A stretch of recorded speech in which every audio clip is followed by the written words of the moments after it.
Hello students, exercise 10.2 के question number 2 में दिया है in figure 10.11 TP and TQ are the two tangents to a circle with centre O so that angle POQ equal to 110 degree then angle PTQ is equal to. हमें बोला है कि एक circle है जिसका सेंटर O है और इस सर्कल पर हमने दो टेंजेंट्स डाले हैं TP और TQ और हमें एक एंगल की वैल्यू बताई है। एंगल POQ हमें बताया है 110 डिग्री। तो कहाँ बनेगा एंगल POQ?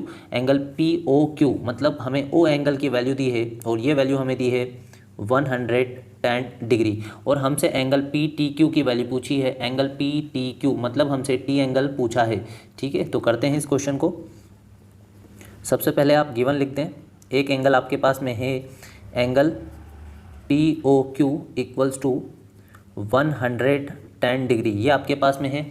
अब हम क्या जानते हैं कि जो TP है ये एक टेंजेंट है इस सर्कल के ऊपर और OP इस सर्कल की रेडियस है और जो टेंजेंट होता है रेडियस के परपेंडिकुलर होता है थ्रू पॉइंट ऑफ कांटेक्ट। तो मतलब यहाँ का जो एंगल बनेगा ये 90 डिग्री बनेगा। ठीक है, इसी तरह से जो TQ है ये टेंजेंट है इस सर्कल का और OQ इस सर्कल की रेडियस है। मतलब यहाँ पर भी जो एंगल बनेगा वो 90 डिग्री बनेगा क्योंकि टेंजेंट और रेडियस एक दूसरे के परपेंडिकुलर होते हैं थ्रू पॉइंट ऑफ कॉन्टैक्ट। ये है हमारी थ्योरम 10.1। तो आप क्या लिखेंगे?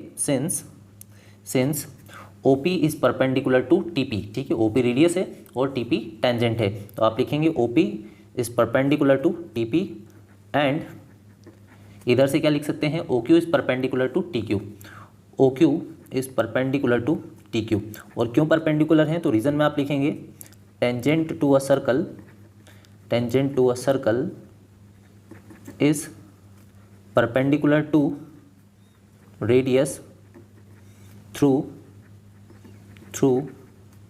Point of contact. ठीक है, ये किसका स्टेटमेंट है? ये थ्योरम 10.1 का स्टेटमेंट है। ठीक है, तो अब हमारे दो एंगल 90 डिग्री के हो गए, तो देयरफॉर एंगल OPT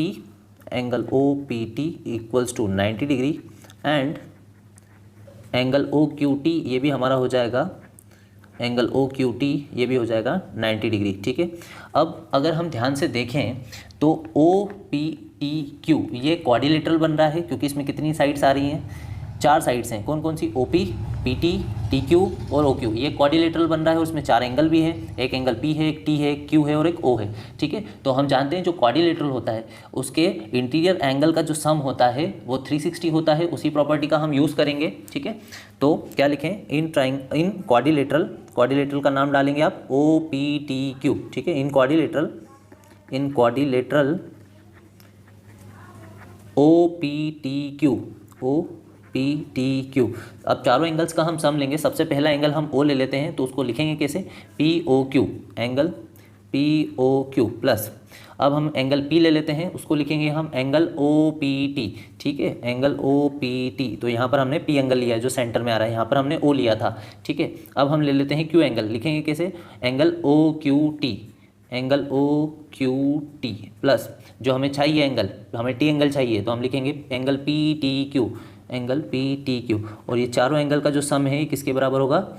360 के। ठीक है, वैल्यू रखते जाएं। एंगल POQ हमारे पास में है 110 degree plus OPT, angle OPT है 90 प्लस एंगल OQT भी हमारा 90 है और एंगल PTQ ये हमें फाइंड करना है। सामने आ जाएगा आपका 360। अब इनको ऐड करते हैं तो ये हो जाएगा आपका 110 और 90, ये हो गया 200 और 90 290। ठीक है, तो इसको क्या लिख लें हम? 290 degree plus angle PTQ equals to 360। अब इस 290 को उस तरफ शिफ्ट करेंगे, प्लस का है उधर जाके माइनस का हो जाएगा, तो एंगल PTQ की वैल्यू आ जाएगी आपके पास में 360 माइनस 290। ठीक है, जब आप इसको माइनस करते हैं तो आपको मिलता है 70 डिग्री। तो एंगल PTQ की वैल्यू रहेगी आपकी 70 डिग्री और इसके लिए कौन सा ऑप्शन मैच हो रहा है? तो ऑप्शन बी हमारा करेक्ट आंसर है। ठीक है, तो इस क्वेश्चन के लिए आंसर रहेगा आपका बी। ठीक, मिलते हैं नेक्स्ट क्वेश्चन में।